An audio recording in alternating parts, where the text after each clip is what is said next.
Baik, Assalamualaikum warahmatullahi wabarakatuh. Selamat pagi, selamat datang di UT Talk Jambi, mengedukasi dan menginspirasi. Kali ini, Sobat UT Jambi, kita kedatangan tamu spesial. Kita akan berbicara tentang podcast politik bersama para calon legislatif, mengenal lebih dekat calon legislatif di Provinsi Jambi. Nah, tamu kita kali ini agak spesial. Kenapa spesial? Karena pertama, beliau pasti teman-teman Sobat UT Jambi pada kenal ya, pasti kenal. Yang kedua, ini adalah mahasiswa kami juga, gitu ya. Jadi mahasiswa Universitas Terbuka Jambi dan mudah-mudahan akan segera selesai. Selamat pagi, Bu Ratu. Pagi, Pak Yasir. Apa kabar? Rektor. Baik, alhamdulillah sehat walafiat. Baik. Ya. Nah, bicara tentang podcast politik dan saat ini Ibu berkeinginan untuk memajukan Jambi dan lain sebagainya. Mungkin sebelum kita mulai ada pepatah yang mengatakan tak kenal maka tak sayang, ya. Tak sayang maka tak cinta. Nah, mungkin boleh memperkenalkan diri Ibu, silakan. Ya, baik. Makasih Pak Yasir. Bapak Ibu, selamat pagi. Assalamualaikum warahmatullahi wabarakatuh. Perkenalkan, nama saya Ratu Munawaro. Saat ini memang kalau dari bidang pendidikan, saya sedang belajar di Universitas Terbuka di Jambi ini. Pilihannya ke UT tentu karena memang aktivitas yang memang memerlukan bahwa bisa belajar dimanapun gitu ya. Yeah. Bisa belajar anytime, anywhere, mungkin seperti itu ya Pak Yasir istilahnya. Dikarenakan memang jadwal kita juga yang seringkali unpredictable, karena memang ini adalah waktu tahun-tahun politik yang memerlukan kami selalu terkadang unpredictable harus berada di satu tempat, atau unpredictable-nya juga kami harus melakukan Zoom meeting dan lain sebagainya. Itu yang menjadi kenapa akhirnya saya memilih UT. Dan ternyata bagi sebagian orang kan selalu ada yang mengatakan bagaimana dengan kualitas segala macamnya, dan saya merasakan sendiri di UT saya banyak mendapatkan ilmu-ilmu yang sangat bermanfaat, khususnya di mata kuliah yang memang berkaitan dengan pekerjaan yang saya geluti sekarang selaku Wakil Ketua Bidang Politik di DPD PDI Perjuangan Provinsi Jambi ya. Jadi alhamdulillah merasa sangat link and match-nya itu terasa banget sih untuk saat ini. Baik, terima kasih Bu Ratu. Nah, pertanyaan pertama Ibu, kenapa Ibu tertarik di politik? Kenapa tertarik di politik? Sebetulnya ini jawabannya cukup panjang. Kenapa? Karena saya sendiri berawalnya itu mungkin kalau dibilang sih organik ya. Kenapa? Karena memang ayah saya itu seorang aktivis. Sehingga saya itu dari kecil terbiasa memang melihat bagaimana beliau beraktivitas sebagai seorang aktivis. Beliau juga seorang guru yang banyak bekerja, mungkin bisa dikatakan 100% kehidupannya itu ya memang buat masyarakat. Saya terbiasa diajak beliau untuk melihat langsung apa yang fenomena-fenomena terjadi. Sekalipun saya anak perempuan, beliau menyamakan antara saya dengan saudara saya yang laki-laki untuk berkiprah di tengah-tengah masyarakat. Dan sejak kecil saya memang terbiasa berorganisasi dari mulai SD, SMP, kemudian saya di Aliyah, kemudian saya kuliah saat itu, dan kemudian qadarullahnya ketika menikah, almarhum suami saya saat itu ketua Kadin, dan 2 tahun setelah kami menikah beliau menjadi gubernur, yang otomatis sebetulnya gini, menikah beliau ketua Kadin, setahun kemudian terjadi reformasi, beliau menjadi ketua partai, kemudian setahun kemudian menjadi gubernur. Artinya memang sudah prosesnya selama puluhan tahun ya seperti itu. Itu sudah menjadi semacam sebuah nafas tersendiri buat saya gitu. Jadi itu pilihan yang memang bukan ujuk-ujuk, bukan instan, tapi memang by organik. Dari kecil saya sudah terbiasa di situ. Itu sudah merupakan sebuah panggilan ya. Baik. Gitu. Nah, sekarang Ibu maju di provinsi, di DPR saya maju untuk caleg DPR RI, kembali ke DPR RI. Kembali ke DPR RI, Provinsi Jambi. Dapilnya Provinsi Jambi. Nomor urut berapa Ibu? Nomor urut 2. Baik, nah mungkin Bu Ratu boleh menceritakan proses panjang ketika Ibu memutuskan untuk maju sebagai anggota DPR, dari mungkin dokumennya, persyaratannya, atau ada training, ada segala macamnya dari internal di PDIP, mungkin boleh di-share untuk Sobat UT Jambi. Makasih Pak Yasir. Alhamdulillah memang kalau partai kami, PDI Perjuangan sudah terbukti ya melalui kami sudah mendapatkan penghargaan dari sebuah lembaga internasional sebagai sebuah organisasi partai politik yang paling baik manajemennya. Sehingga saya pun ketika masuk ke PDI Perjuangan itu ikut pengkaderan, ada sekolah partai. Sekolah partai ya? Iya, satu-satunya partai di Indonesia yang punya sekolah partai ya PDI Perjuangan. Oh begitu. Iya, ada di Lenteng Agung. Kami sekolah di situ dan tidurnya itu ya barak gitu. Tidak ada boleh pakai, kalau yang mungkin pejabat ada ajudan, ada staf pribadi, itu semua Sama. status harus dihilangkan. Kita tidur di barak yang sama, kasur yang sederhana bertingkat, di mohon maaf toilet yang sama, makanan sama, semua sama. Selama pendidikan handphone tidak boleh dinyalakan dan lain sebagainya. Dengan disiplin yang juga sama, tidak boleh ada keistimewaan. Dan setelah itu juga mengikuti sekolah partai, kemudian juga mengikuti pendidikan-pendidikan lainnya, seperti misalnya kami melakukan pendidikan mengikuti tes dari KPK, Komisi Pemberantasan Korupsi, karena itu juga sebagai salah satu komitmen dari yang digawangi oleh Ibu Ketua Umum bahwa PDI Perjuangan harus betul-betul menjadi partai yang anti korupsi. Itu tahapan-tahapan yang dilalui, dan ada untuk menjadi calon legislatif ini juga kebijakan selanjutnya adalah psikotes. Psikotes. Iya, ada psikotes yang wajib hukumnya ikuti ya oleh semua kader partai yang maju sebagai calon legislatif. Apakah itu calon untuk DRI, provinsi maupun kabupaten atau kota. Karena itu menjadi salah satu pijakan apakah orang ini memang mampu untuk duduk di situ. Kalau itu kan nggak bisa bohong ya. Betul. Ini kan bukan masalah Anda benar atau Anda salah, tapi seperti apa sih kepribadian Anda? Apakah Anda memang cocok untuk berada di lingkungan yang dipilih untuk di legislatif ini? Saya rasa kayaknya nggak semua partai yang mewajibkan untuk psikotes ya Bu ya? Iya, yang saya tahu seperti itu. Karena sebelumnya saya juga kan pernah di partai yang lain, kemudian saya juga banyak bertanya ya sama teman-teman partai yang lainnya juga memang tidak lakukan itu. Dan teman-teman juga mengakui, teman-teman saya yang berada di partai lainnya mengatakan bahwa itu bagus sekali. Iya. Dan kami itu misalnya gini, saya selaku wakil ketua bidang politik beserta teman-teman DPD, itu seminggu sekali kami pasti rapat untuk mengevaluasi dan lain sebagainya. Di hari Sabtu itu kami semua memakai seragam partai, tidak boleh baju bebas rapi gitu, harus seragam partai, yang memang itu sudah menjadi sebuah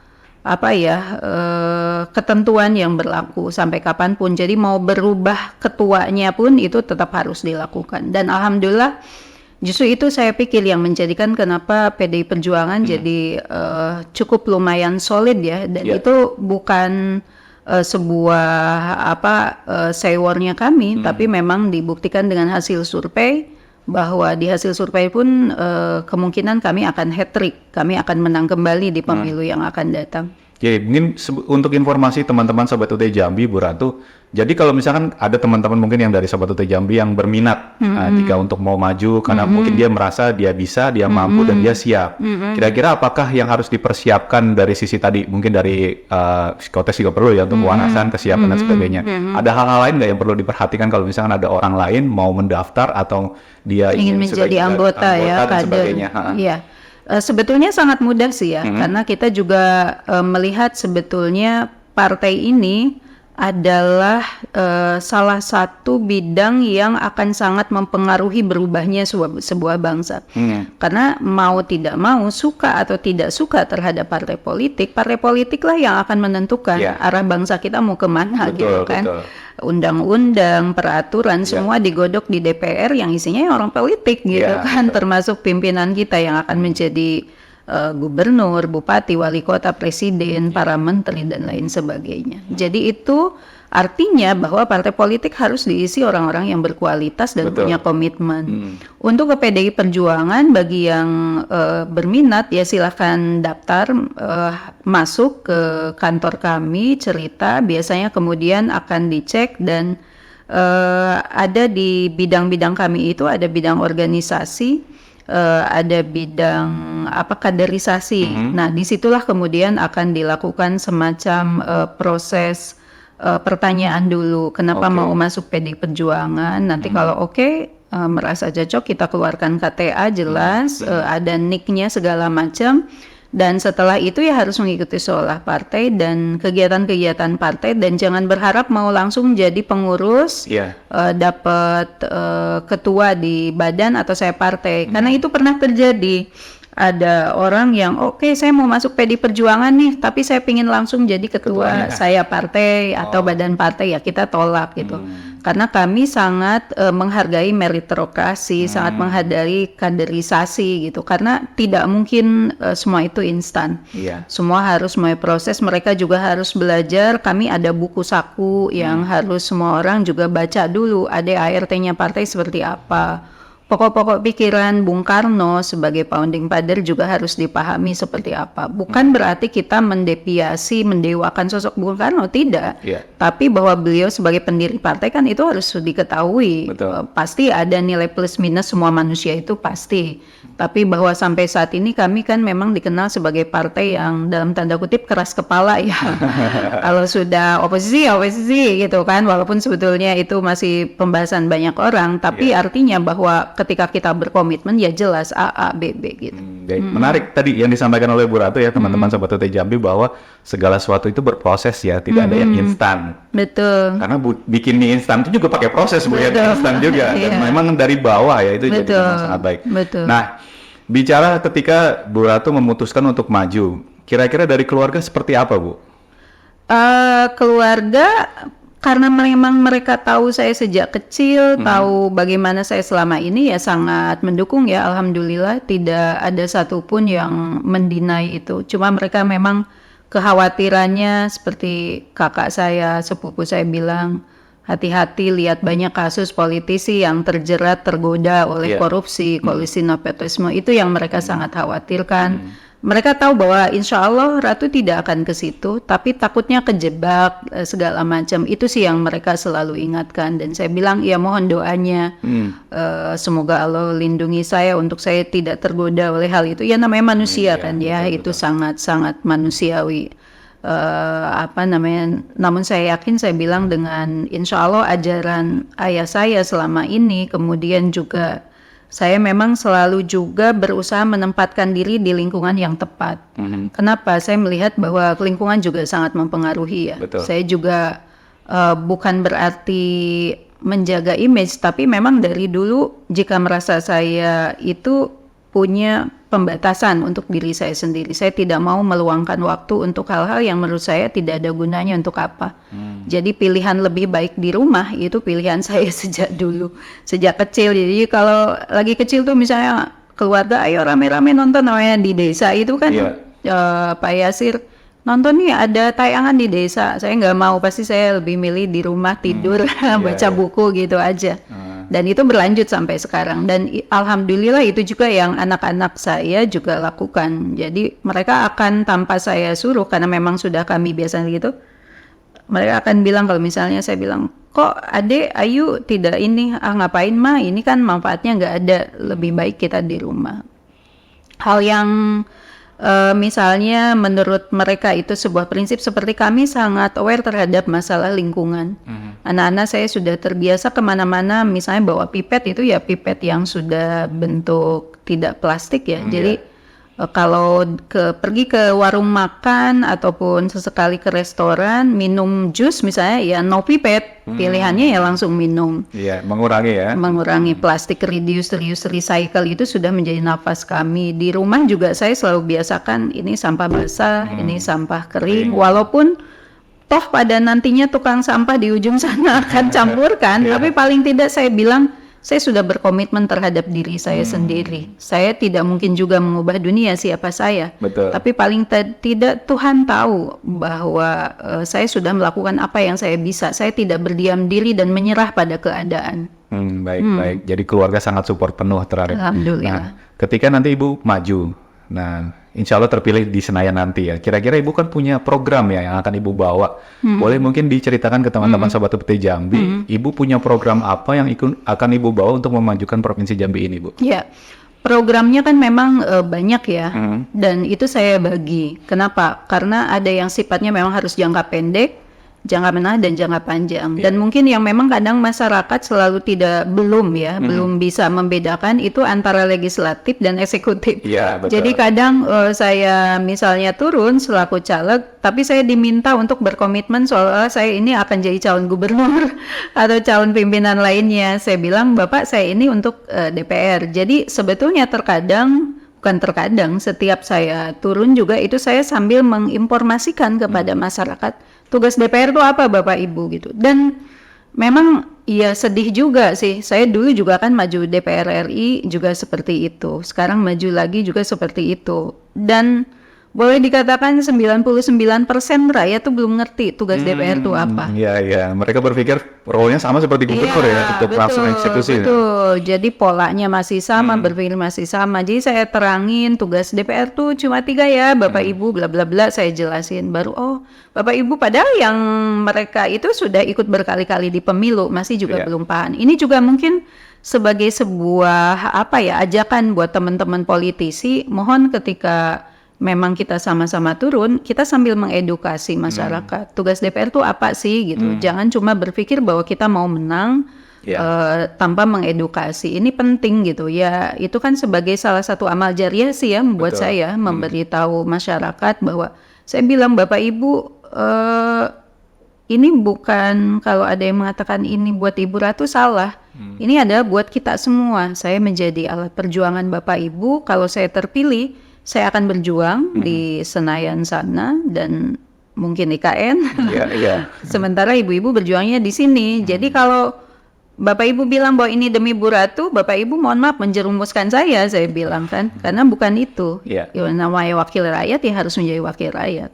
Gitu, baik, menarik ya tadi. Jadi memang ada beberapa perbedaan tugas ya untuk eksekutif legislatif. Iya, itu yang banyak orang salah kaprah ya. Masih belum berpikir itu. Nah, berkaitan Pak Yasir bilang apa yang akan dilakukan, balik lagi jangka pendek, menengah dan panjang. Jangka pendeknya tentu hal-hal yang harus berhubungan dengan bagaimana bisa menolong secepat mungkin program-program yang bisa menolong secepat mungkin. Misalnya untuk UMKM, saya sangat concern UMKM, tentu bukan hanya masalah secara melihat UMKM udah perlu dibantu, enggak. Tapi melihat data ya, bahwa ternyata UMKM ini, saya selalu berpegang kepada waktu terjadinya krisis moneter. Ternyata UMKM ini menjadi backbone ya, untuk bangkitnya kembali bisa perekonomian, survive saat itu. Dan ternyata menurut Livi juga mayoritas pelaku UMKM itu perempuan. Kaum saya yang sebetulnya itu mereka apabila betul-betul diberdayakan itu akan sangat luar biasa untuk bagaimana memajukan memajukan perekonomian Indonesia. Dan waktu COVID saya membaca rilis dari Bu Sri Mulyani, Menteri Keuangan, mohon maaf saya tidak bawa datanya, tentang bagaimana ekonomi di bangsa kita dan di Asia itu akan sangat terimprove apabila UMKM dan perempuan itu betul-betul diberdayakan. Makanya kenapa saya sangat suka sekali ketika membicarakan sesuatu itu harus by data, harus tidak boleh ngawang-ngawang, tidak boleh berandai-andai, apalagi ikut-ikutan gitu. Mohon maaf ini saya sampai lupa bawa datanya, dan menurut saya itu valid ya Ibu Sri Mulyani betul. Ya nggak mungkin beliau bicara tanpa data. Nah jadi salah satunya memajukan UMKM dan kesejahteraan tadi ya Bu. Iya, dan sebetulnya untuk jangka panjangnya pendidikan. Saya masih melihat IPM karena kebetulan dulu suami saya sebagai gubernur, saya cukup banyak kebetulan beliau selalu mengajak saya untuk diskusi. Saya melihat IPM Jambi itu masih di angka yang ya cukup mengkhawatirkan buat saya. Bagaimana Jambi ke depan gitu. Dan kebetulan memang calon presiden kami itu juga salah satu programnya satu rumah miskin itu harus satu sarjana. Itu kan luar biasa. Kunci ke depan mau kita maju ya pasti pendidikan. Betul. Karena saya merasakan gitu ya Pak Yasir, apakah itu bertemu langsung ataupun lewat sosial media, ketika kita berbicara dengan orang-orang yang ya mereka kan pasti tidak mau berada di jenjang pendidikan yang rendah gitu. Itu kita jadi waduh kena tembok gitu bicaranya. Maksud kita tuh ini loh Pak Bu gitu. Iya. Mereka kemana arahnya gitu, buang waktu sekali gitu, wasting time-nya itu terasa banget. Buat kita yang terbiasa bekerja harus taktis, harus goals kita ini dikejar waktu, ada due date dan standar-standar lainnya, itu jadi terasa banget, membuat terkadang kita jadi semacam waduh kok gini sekali ya. Dan akhirnya saya berpikir wah memang pendidikan tuh betul ya menjadi salah satu kenapa APBN kita juga wajib 20% undang-undangnya untuk pendidikan. Cuma memang ini juga harus menjadi evaluasi bagi semua pihak. Dengan anggaran 20% untuk pendidikan, kok rasanya saya tidak merasakan sebuah loncatan ya dalam bidang pendidikan gitu. Ya, menarik. Saya sepakat sekali dengan apa yang disampaikan oleh Bu Ratu ya, karena memang kita melihat Provinsi Jambi dari IPM, khususnya untuk yang selesai strata 1 ya, kita nggak bicara S2, S3, apalagi putra-putri daerah Jambi itu masih banyak yang belum S1. Nah, UT kan hadir untuk membantu itu juga ya. Ya, mudah-mudahan itu menjadi salah satu poin perhatian juga untuk kita semua. Nah, bicara ketika Ibu maju, pasti ada strategi untuk mengenalkan diri Ibu ke masyarakat Provinsi Jambi agar meyakinkan mereka untuk memilih Ibu. Nah, strategi-strategi apa yang Ibu lakukan untuk mengenalkan Ibu lebih dekat lagi kepada masyarakat Provinsi Jambi? Mungkin kalau untuk saya prosesnya bukan pengenalan, tapi mengingatkan kembali. Karena kenapa? 24 tahun yang lalu suami saya menjadi gubernur yang otomatis ex officio saya selaku istri gubernur harus melakukan pertama menjadi ketua beberapa organisasi seperti misalnya tim penggerak PKK, kemudian ada Dewan Kerajinan Nasional, dan otomatis di situ saya harus melakukan beragam kegiatan yang menunjang dan berkomitmen terhadap apa yang menjadi tugas saya saat itu. Jadi selama 10 tahun itu yang saya lakukan. Dan kebetulan setelah itu saya pindah ke Jakarta dengan almarhum karena untuk pendidikan anak-anak memang sudah komitmen kami, dan kebetulan memang keluarga besar suami itu kebanyakan tinggal di Jakarta. Dan memang komitmen saya waktu itu saya mau lebih dekat sama ibu mertua saya yang memang usianya sudah lanjut. Bisa, karena saya merasa saya bilang sama almarhum, sama 10 tahun kok waktu kita kurang banget ya buat beliau. Nah di Jakarta kami jadi bisa lebih dekat sama beliau, almarhumah ibu mertua.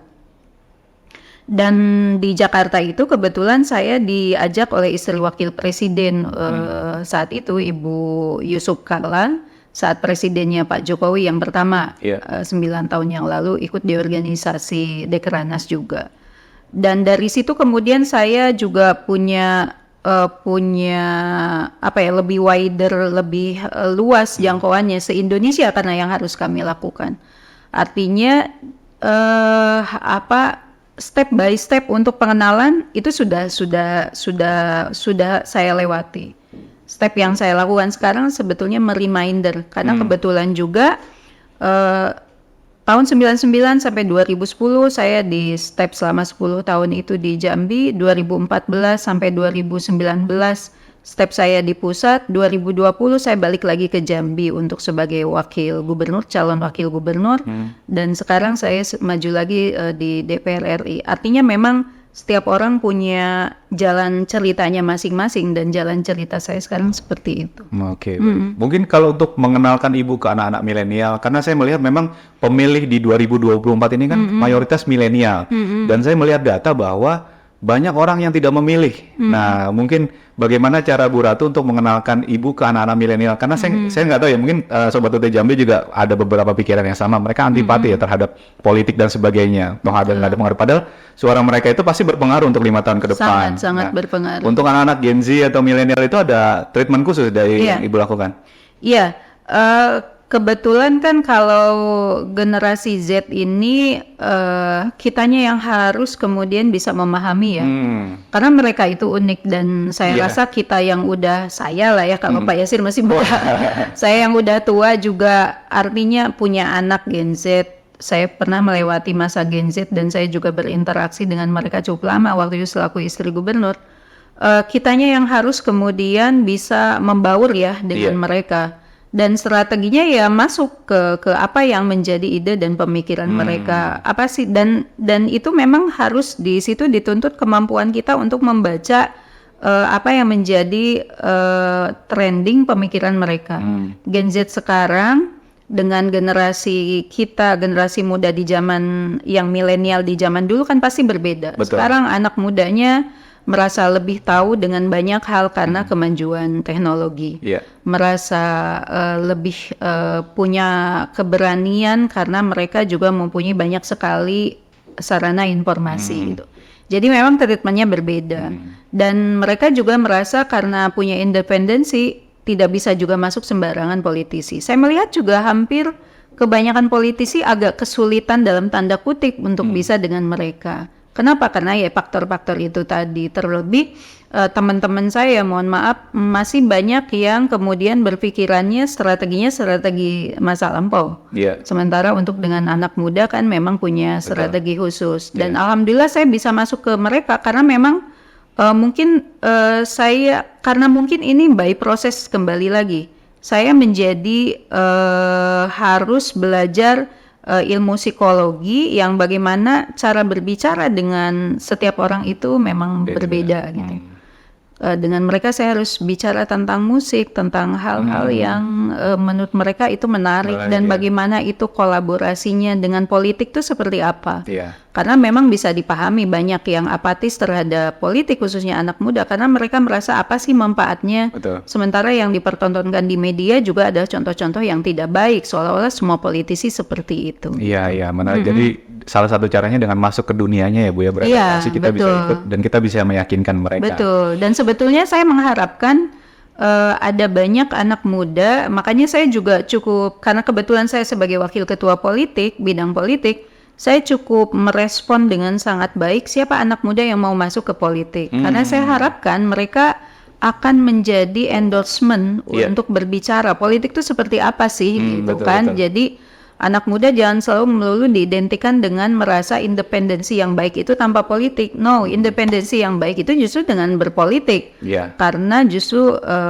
ya tidak ada satupun kehidupan kita yang lepas dari kebijakan politik. Iya, setuju. Karena memang ini untuk anak-anak milenial ya, kita saatnya waktunya untuk berperan, bukan baperan gitu ya, istilahnya itu seperti itu ya. Artinya kan kalau misalkan politisi-politisinya banyak bisa melihat, memperhatikan perkembangan kita untuk Indonesia emas dan sebagainya, ke depan itu akan jauh lebih baik lagi gitu ya. Nah, bicara maju, itu pasti ada dana ya Bu ya, yang dikeluarkan. Betul. Ada beberapa caleg yang masuk di podcast politik di UT Jambi ini, ada yang bilang pakai politik modal dengkul. Kemarin kalau nggak salah ada berita itu yang menyatakan sampai jual ginjal dan sebagainya. Mungkin boleh di-spill Bu, untuk caleg itu ada butuh berapa biaya sih Bu yang harus dikeluarkan untuk APK, kampanye, persiapan, modal dan sebagainya. Apakah betul-betul memang besar atau memang disesuaikan atau bagaimana Bu? Setiap orang tentu mempunyai caranya masing-masing ya. Dan kalau ditanyakan kepada saya pribadi, saya sendiri memang sudah ada budget yang kita siapkan. Dan saya tidak mau terikut dengan artinya bahwa kita juga harus pintar melihat momen ya. Betul. Misalnya ada kok banyak orang yang mau memilih tanpa harus kita mengeluarkan APK. Dan balik lagi itu yang namanya proses.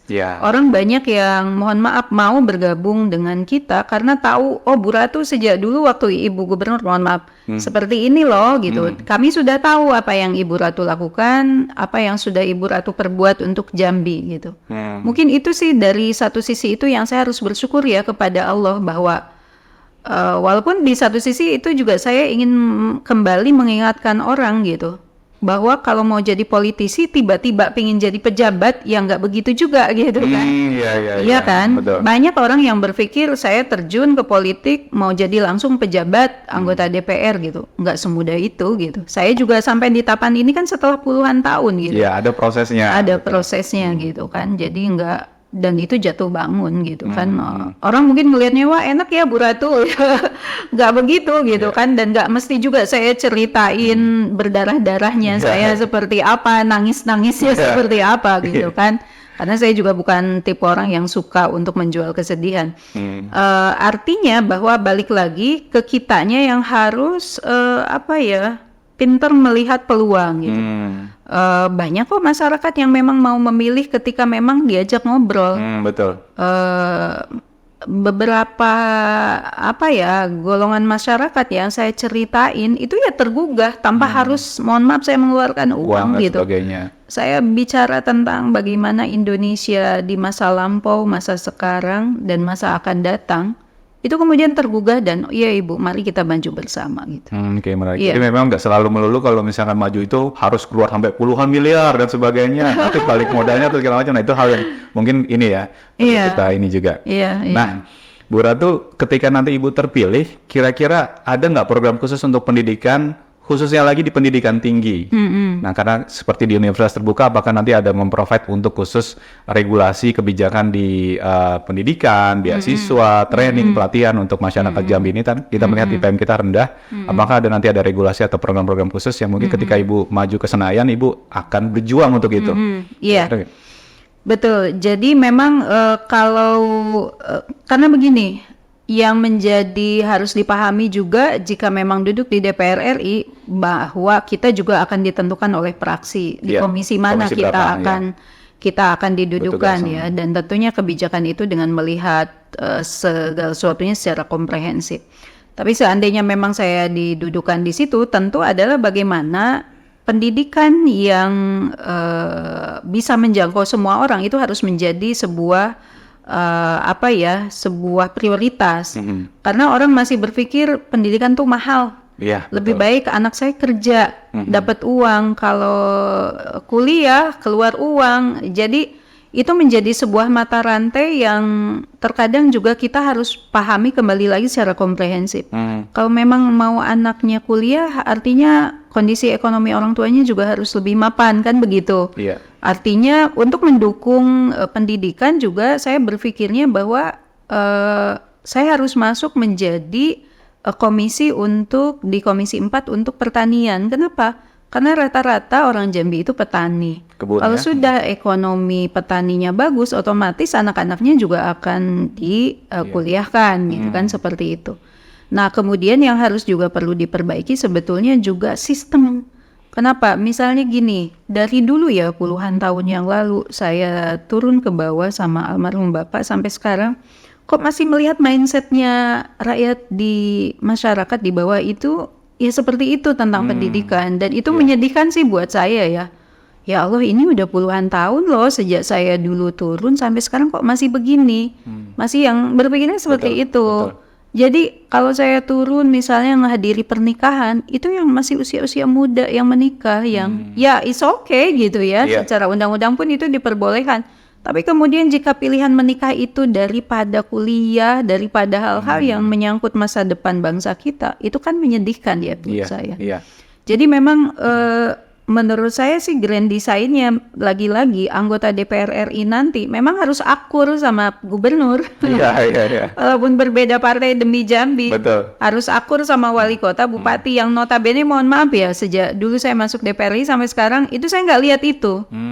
Sebetulnya DPR RI-nya tuh harus terrelated banget sama gubernur, bupati, wali kota. Apa nih tujuan Jambi ke depan? Apa yang harus dilakukan untuk bersama-sama mendorong itu? Karena gubernur punya pemegang kebijakan, bupati, wali kota, DPR RI juga punya peluang untuk banyak bisa berbuat. Kalau itu digabungkan superpower kan, Betul. untuk melakukan sekian banyak kebijakan anggaran, politik anggaran dan lain sebagainya gitu. Terkadang memang ya repotnya di situ gitu. Iya. Sebetulnya peluang itu ada dan besar, tapi kita nggak mau di situ karena ya gontok-gontokan masalah politik kayak gitu kan. Iya, menarik. Ini ada satu cerita Bu Ratu. Jadi memang terkait mindset yang tadi Ibu sudah sampaikan. Kami di UT ada beasiswa, salah satu program beasiswa kami dari pemerintah itu ada KIP, Kartu Indonesia Pintar. Waktu kami datang ke daerah-daerah yang kita ingin pilih anak-anaknya yang ingin kuliah dan sebagainya, ini beasiswa dan dapat uang saku, itu anaknya mau kuliah, tapi orang tuanya nggak mau. Betul. Karena harapannya tadi yang Ibu sedang sampaikan bahwa daripada kuliah mending dia pecah pinang, sehari 50.000 uangnya ada. Betul. Kuliah buat apa? Padahal kan tadi mindset yang tadi penting ya Bu ya, bagaimana orang Jambi ini bisa berubah. Nah, mudah-mudahan itu nanti bisa terlaksana dengan Amin. ya itu. Nah, kita masuk ke sesi terakhir Bu Ratu. Kira-kira jika nanti Ibu terpilih sebagai anggota Dewan dan juga akan ke Senayan, nah hal apa yang pertama kali Ibu lakukan ketika Ibu mengetahui bahwa saya nanti akan menjadi anggota Dewan di Senayan? Hal yang pertama lakukan tentu saya akan langsung planning ya. Planning kemudian mengorganize. Yeah. Saya butuh banyak dibantu banyak orang. Nggak mungkin saya kerja sendiri. Betul. Artinya nanti yang akan saya lakukan segera juga saya memilih staff-staff yang capable. Dia yang paham tentang apa yang menjadi isu di daerah, kemudian apa yang menjadi permasalahan di daerah, dan selanjutnya saya akan berkoordinasi langsung dengan para pimpinan setempat, gubernur, wali kota, bupati, dan camat, dan sebagainya. Sehingga apa yang kemudian program yang kami bawa itu tepat sasaran. Karena mohon maaf, misalnya kita bawa bantuan nih, kita perjuangkan di Senayan, bawa ke daerah karena kita tidak tahu isu setempat, kemudian malah itu jadi backfire, jadi tidak tepat sasaran, jadi tidak membantu gitu kan. Nah itu yang menjadi penting. Kenapa? Itu yang banyak terjadi selama ini. Dan lagi-lagi penting sekali untuk kita saling bertukar informasi ya. Mengorganize, kemudian juga bagaimana mengevaluasi. Jangan sampai turunnya 5 tahun sekali gitu kan. Jadi memang harus ketika turun betul-betul terintegrasi ini masalahnya yang ada. Karena banyak sekali juga yang terjadi mandek gitu. Oke, kita bantu ya, tapi akibat tidak adanya integrasi ya kemudian mandek. Hilang tuh waktunya, sayang sekali. Betul. Sementara kan mohon maaf, bagi teman-teman yang terpilih 5 tahun ke depan kan belum tentu terpilih kembali. Iya. Jadi sebetulnya banyak sekali ajas-ajas efektif, efisien itu tidak terlaksana. Dan itu jadi mubazir banget, mubazir biaya, mubazir waktu. Betul. Sementara kita terus berperang dengan waktu untuk bagaimana Indonesia bisa menjadi negara yang bersaing ya. Dan khusus untuk Provinsi Jambi kita kan nggak mungkin begini terus gitu. Ya, kan. betul. Oke, baik. Pertanyaan terakhir Bu, closing statement, kesan, pesan, dan harapan untuk teman-teman dari Sobat UT Jambi. Silakan Ibu. Buat teman-teman mahasiswa dari UT, ayo bersama-sama kita bersemangat. Saya pikir jangan cuman kita kuliah untuk mengejar gelar sarjana ya. Yeah.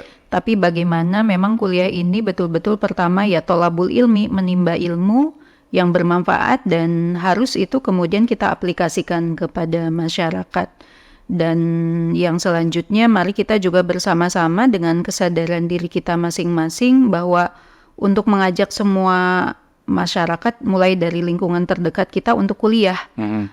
Jika masalahnya pembiayaan, saya yakin UT juga pembiayaannya cukup ramah, terjangkau. Kemudian juga bisa yang saya bilang tadi anytime, anywhere.